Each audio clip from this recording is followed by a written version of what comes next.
హరహర మహాదేవ్, రక్ష రక్ష గురుదేవ్. భక్తజనులందరికీ శ్రీకంఠ సదాశివ బాలాత్రిపుర సుందరి పరిపూర్ణమైనటువంటి అనుగ్రహం కలుగ్గాక. శివరాత్రి సందర్భంగా రెండు మంచి మాటలు చెప్పుకుందాం శివానుగ్రహం పొందడానికి అని తెలియజేస్తూ మీకందరికీ శుభం భవతు. నారాయణాయ నమః శివాయ సదాశివాయ, నారాయణాయ నమః శివాయ సదాశివాయ, నారాయణాయ నమః శివాయ సదాశివాయ. మరి ఆదిశివుడు అయినటువంటి పరమేశ్వరుడు ఆ శివ దీక్ష అనేది ఈ 7 లోకాల్లో మొట్టమొదటిసారిగా చేసిన వారు ఎవరయ్యా అంటే మరి ఎవరో కాదు, జగన్మాత ఉమాదేవి, అపర్ణ పార్వతీమాత, పర్వతరాజ పుత్రిక పార్వతీమాత ఎంతో శ్రద్ధగా భక్తి శ్రద్ధలతో శివదీక్ష చేసిందమ్మ. చేసి ఆ బాలాశంకరుణ్ణి అనుగ్రహం పొందింది. అనుగ్రహం పొందిందా? కాదు కాదు, తన సొంతమే చేసేసుకుంది. తన భర్తనగా పొందింది. అదే కాదు, తన శరీరంలోని సగ భాగాన్ని పొందింది ఆ జగన్మాత. 7 లోకాలు, 14 లోకాలు, భువనాలన్నీ కూడా పరిపాలించగలిగినటువంటి శక్తితో ఆ పరమేశ్వరుడితో ఆమె ఆ శివుని యొక్క వామాంక భాగమునందు కొలువై ఉంది ఆ జగన్మాత. మొట్టమొదటిసారిగా శివదీక్ష పొందినటువంటి, శివదీక్ష ఆచరణలో పెట్టినటువంటి ఆ జగన్మాత.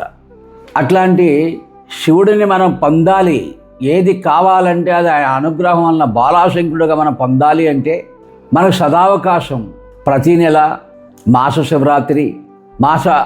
శివరాత్రితోటి మనం ఆచరణ చేయడము, అలాగే మహాశివరాత్రి మాఘమాసంలో వస్తున్నటువంటి మహాశివరాత్రి నాడు ఆయనకి అభిషేకం చేయడము, పూజలు చేయడం ద్వారా లింగోద్భవకాలు, అందులో ముఖ్యంగా లింగోద్భవ కాలంలో దానికి రుద్రాభిషేకము, పూజలు జరపడం ద్వారా, నామ సంకీర్తన చేయడం ద్వారా, జాగరణ చేయడం ద్వారా మనలో నిద్రాణమై ఉన్నటువంటి మానసిక శక్తులన్నీ కూడా మేలుకొలిపి ఆ పరమేశ్వరుని యొక్క అనుగ్రహం పొందడానికి సదావకాశం మనం శివరాత్రి.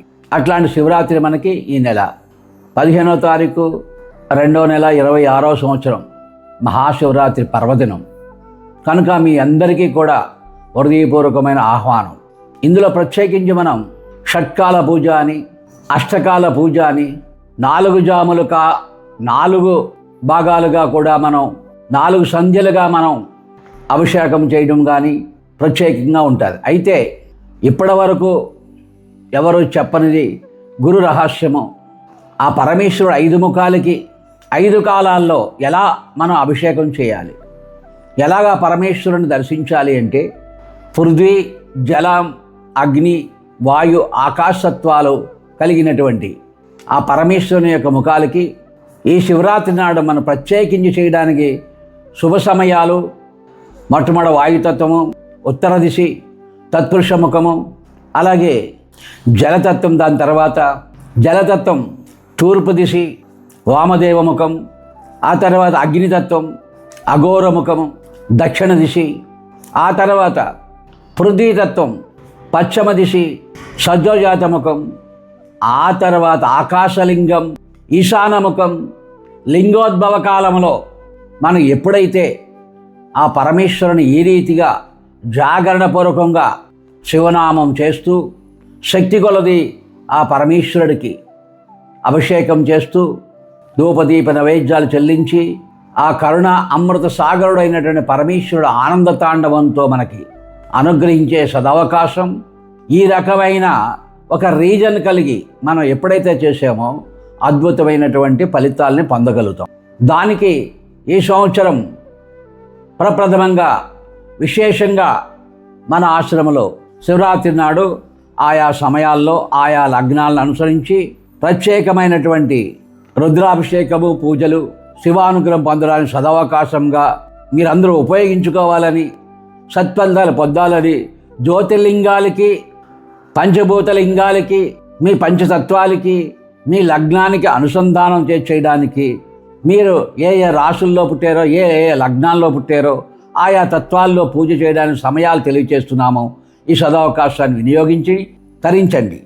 మొట్టమొదట వాయుతత్వ లింగోద్భవ కాలం అభిషేకం. కుంభలగ్నము, మీనలగ్నము, తుల లగ్నములో పుట్టిన ప్రతి ఒక్కరూ రాశిలో కానీ అంటే నక్షత్రంలో కానీ ఆయా నక్షత్రాలు కలిగినటువంటి రాసుల్లో కానీ లగ్నంలో కానీ పుట్టిన వారికి శివరాత్రి నాడు ఉదయం 6:30 నుండి 8:04 వరకు వాయుతత్వలింగానికి ప్రత్యేకమైనటువంటి స్పెషల్ శివరాత్రి పూజ అభిషేకం జరుగుతుందని తెలియజేస్తున్నాం. అలాగే జలతత్వంలో పుట్టినటువంటి లగ్నాలు కానీ రాసులు కానీ మీన లగ్నము, కటక లగ్నము, వృశ్చిక లగ్నము ఉదయం 8:04 నుంచి 9:41 వరకు ఈ లగ్నాల్లోని ఈ రాశుల్లో జన్మించినటువంటి వారందరికీ కూడా జలతత్వలింగానికి ప్రత్యేకించి స్పెషల్ శివరాత్రి పూజలు, రుద్రాభిషేకము జరుపబడను. అలాగే అగ్నితత్వంలో పుట్టినటువంటి రాశులు కానీ లేక లగ్నాలు కానీ అంటే మేషలగ్నము, సింహలగ్నము, ధనుర్లగ్నంలో జన్మించిన ప్రతి ఒక్కరికి కూడా ఉదయం 9:40 నుండి 11:24 వరకు స్పెషల్గా శివరాత్రి రుద్రాభిషేకము జరుపబడను.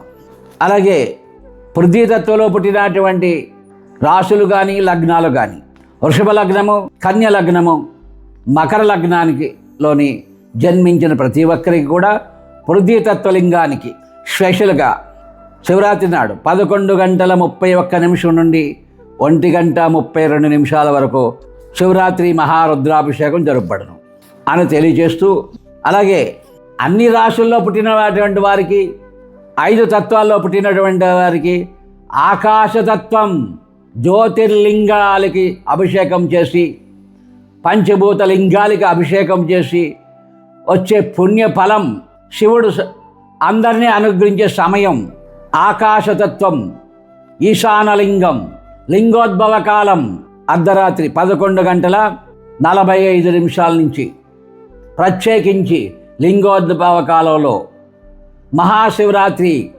మహారుద్రాభిషేకం జరుగును. అన్ని లగ్నాల వారికి అది ఆకాశలింగములో అనంతమైన ఫలితాలు లభించడానికి సదావకాశం. ఈ రకంగా శివరాత్రి నాడు అందరూ రండి, జాగరణ చేద్దాం, శివనామం చేద్దాం, శివానుగ్రహం పొందుదాం. ఆ బోలాశంకరుని అనుగ్రహం పొందడం వల్ల ఈ జన్మకే సార్థం కావచ్చును. ఈ సంవత్సరం కూడా మనకి ఆనందంగా 3 పువ్వులు 6 కాయలుగా మన జీవితాల్ని సరిచేసుకోవచ్చును. అట్లాంటి సవదావకాశాన్ని వినియోగించుకుంటారని హృదయపూర్వకంగా శ్రీ శ్రీకృష్ణ పరమహంస సేవా సమితి, శారదా శ్రీ విద్యాపీఠం, మల్లేశ్వరం, శ్రీకంఠ సదాశివ బాలాత్రిపుర సుందరి అనుగ్రహం పొందాలని ఆహ్వానిస్తున్నాము. హర హర మహాదేవ్, రక్ష రక్ష గురుదేవ్.